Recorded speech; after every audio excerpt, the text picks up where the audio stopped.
शान्ताकारं भुजगशयनं पद्मनाभं सुरेशं विश्वाधारं गगनसदृशं मेघवर्णं शुभांगं लक्ष्मीकान्तं कमलनयनं योगिर्विद्यायानगम्यं वन्दे विष्णु भवभयहरं सर्वलोकैकनाथं। प्रिय भक्तों, आप सभी का हमारे YouTube चैनल श्री धर्मेंद्र शास्त्री पर आपका स्वागत है। आज की इस वीडियो में विशेष हम आपको जानकारी सफला एकादशी के बारे में बताने वाले हैं। एकादशी की संपूर्ण जानकारी, व्रत कथा, कब पारायण का समय है, इस कथा का क्या महत्व है, सारी संपूर्ण जानकारी आपको एक ही वीडियो में मिलने वाली है। तो आइए प्रारंभ करते हैं जानकारी की ओर। सफला एकादशी का बड़ा विशेष महत्व माना गया है। वैसे तो हिंदू धर्म में, हिंदू मान्यताओं में एकादशी का ही विशेष महत्व है। वर्ष में 24 एकादशियां, महीने में 2 एकादशियां, और इस बार 15 दिसंबर 2025 को जो आने वाली एकादशी है, इस एकादशी को सफला एकादशी कहा जाता है। तो सफला एकादशी का जो दिन है वो विशेष माना जाता है। सभी वैष्णव को एकादशी का उपवास करना चाहिए।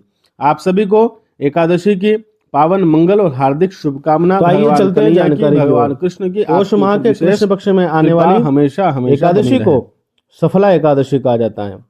ये एकादशी, इस तिथि का जो प्रारंभ है वो 14 दिसंबर 2025 को शाम को 6:49 पर प्रारंभ होगा, और इसका तिथि का जो समापन है वो 15 दिसंबर को रात्रि 9:19 पर इसका समापन होगा। तो व्रत सफला एकादशी का 15 दिसंबर को मनाया जाएगा। सफला एकादशी के बारे में कहा जाता है कि भगवान नारायण यज्ञ से दक्षिणा से उतने प्रसन्न नहीं होते हैं जितना कि सफला एकादशी के उपवास करने से प्रसन्न होते हैं। तो सभी वैष्णवों को एकादशी का उपवास अवश्य करना चाहिए। क्या करना है? इस दिन सुबह ब्रह्म मुहूर्त में उठना है। सुबह स्नान करके, शुद्ध वस्त्र पहनकर, स्वच्छ वस्त्र धारण करके, साफ सफाई के साथ भगवान विष्णु की मूर्ति स्थापना करनी है, दीपक जलाना है, पूजा करनी है, भगवान को भोग लगाना है। श्रद्धा पूर्वक ओम नमो भगवते वासुदेवाय का जाप कर सकते हैं। एकादशी भगवान विष्णु का अत्यंत प्रिय दिन माना जाता है, जिस दिन श्रद्धालु पूरे विधि विधान से व्रत रखते हैं, पूजा पाठ करते हैं और अगले दिन इसका पारायण करते हैं। मान्यता है कि सच्ची श्रद्धा और नियमों के साथ रखा गया एकादशी का उपवास जीवन में सुख, समृद्धि और शांति प्रदान करता है, आध्यात्मिक उन्नति प्रदान करता है। यह व्रत इंद्रियों पर संयम, मन की शुद्धि और भावनात्मक संतुलन का भी प्रतीक माना जाता है। साथ ही भक्त भगवान विष्णु से अपने जाने अनजाने से किए गए दोष के लिए क्षमा याचना भी किया करते हैं, और भगवान नारायण, भगवान विष्णु भक्तों को क्षमा कर देते हैं। प्रिय भक्तों, सुनते हैं सफला एकादशी व्रत कथा के महात्म्य को। एक बार धर्मराज युधिष्ठिर ने भगवान कृष्ण से पूछा कि हे प्रभु, पौष माह के कृष्ण पक्ष में आने वाली एकादशी का विस्तार पूर्वक वर्णन कीजिए। भगवान कृष्ण कहते हैं कि हे धर्मराज युधिष्ठिर, पौष माह के कृष्ण पक्ष में आने वाली एकादशी को सफला एकादशी कहा जाता है। इस एकादशी के जो देवता है वो नारायण हैं। विधि पूर्वक इस व्रत को करना चाहिए। जिस प्रकार नागों में शेषनाग, पक्षियों में गरुड़, सब ग्रहों में चंद्रमा, यज्ञों में अश्वमेध और देवताओं में भगवान विष्णु श्रेष्ठ हैं, उसी तरह सब व्रतों में एकादशी का व्रत श्रेष्ठ है। उसी तरह भगवान कहते हैं कि जो मनुष्य सदैव एकादशी का व्रत करता है वह मुझे परम प्रिय है। इसका महत्व मैं तुमसे कहता हूं, ध्यान पूर्वक सुनो।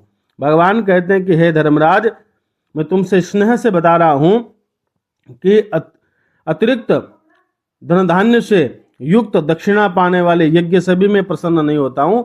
इससे अधिक प्रसन्न मैं एकादशी के उपवास से होता हूं। जो भक्त श्रद्धा और भक्ति से ऐसे होकर करता है, हे राजन, वह परम धाम और परम मोक्ष को प्राप्त करता है। चंपावती नगरी में भगवान कथा सुना रहे हैं कि चंपावती नगरी में एक महिष्मान नाम का राजा राज्य करता था। उसके 4 पुत्र थे। उन सब में लुम्पक नाम का बड़ा पुत्र राजा का राजपुत्र था। वो बड़ा महापापी था, सदा परिस्त्री गमन, वेश्यागमन तथा दूसरे बुरे कर्मों में लिप्त रहता था। सदैव देवता और ब्राह्मणों का अनिष्ट किया करता था। जब राजा को उसके कुकर्मों का पता चला, राजा ने उसे अपने राज्य से निकाल दिया। वह भ्रमण करने लगा, भटकने लगा। अतः उसने चोरी करने का निश्चय किया। दिन में वह वन में रहता था और रात्रि को अपने पिता की नगरी में जाकर बुरे कर्म और प्रजा को मारना, प्रजा को तंग करना और चोरी करने का काम करता था। वन में रहकर पशु आदि मारकर खाने लगा। लोग इसे पकड़ लेते थे, लेकिन राजा के भय से छोड़ देते थे। उस वन में एक अति प्राचीन विशाल पीपल का वृक्ष था। लोग उसको भगवान की तरह मानते थे। यह उस वन में था जिस वन में लोग भगवान और देवताओं का क्रीड़ा स्थल इस वन को माना करते थे। कुछ समय के पश्चात कृष्ण पक्ष की दशमी के दिन वह वस्त्रहीन होने के कारण शीत के चलते सारी रात्रि सो नहीं पाया। उसके हाथ पैर अकड़ गए। सूर्योदय होते होते वह मूर्छित हो गया और दूसरे दिन एकादशी के मध्याह्न के समय सूर्य की गर्मी पाकर उसकी मूर्छा भोजन की तलाश में निकला, लेकिन पशुओं को मारने में उसके सामर्थ्य नहीं थी।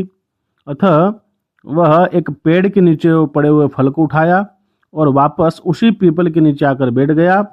और वहां बैठने के बाद उसने भगवान को याद किया कि हे भगवान, ये फल आपको अर्पण है, आप तृप्त हो जाइए।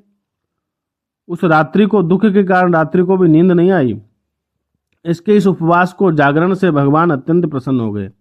उसके सारे पाप नष्ट हो गए। दूसरे दिन एक अति सुंदर घोड़ा अनेक सुंदर वस्तुओं से सजा हुआ उसके सामने आकर खड़ा हो गया।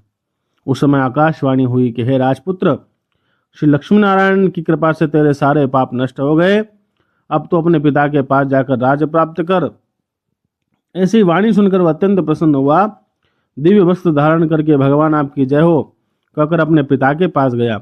उसके पिता भी प्रसन्न होकर उसको समस्त राज्य का भार सौंप दिया। स्वयं वन के रास्ते चले गए। अब लुम्पक शास्त्र अनुसार राज्य करने लगा। उसकी स्त्री पुत्र आदि सारा कुटुंब भगवान नारायण का परम भक्त हो गया।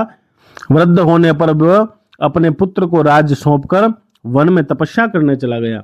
अतः स्वयं वैकुंठ को प्राप्त हुआ। अतः जो मनुष्य इस परम पवित्र सफला एकादशी का व्रत करता है उसे अंत में मुक्ति प्राप्त होती है। जो नहीं करते हैं वे पूंछ और सींगों से रहित पशुओं के समान हैं। इस सफला एकादशी के महात्म्य को पढ़ने से अथवा श्रवण करने से मनुष्य को अश्वमेध यज्ञ के समान फल मिलता है। तो बहुत महत्व है। इस एकादशी को सभी वैष्णवों को करना चाहिए। आप सबको पुनः एकादशी की हार्दिक मंगल और परम शुभकामना। भगवान नारायण की कृपा आपके ऊपर हमेशा बनी रहे। बोले एकादशी मैया की जय। लक्ष्मी नारायण भगवान की जय। सामरिया सेठ की जय। राधा गोविंद सरकार की जय।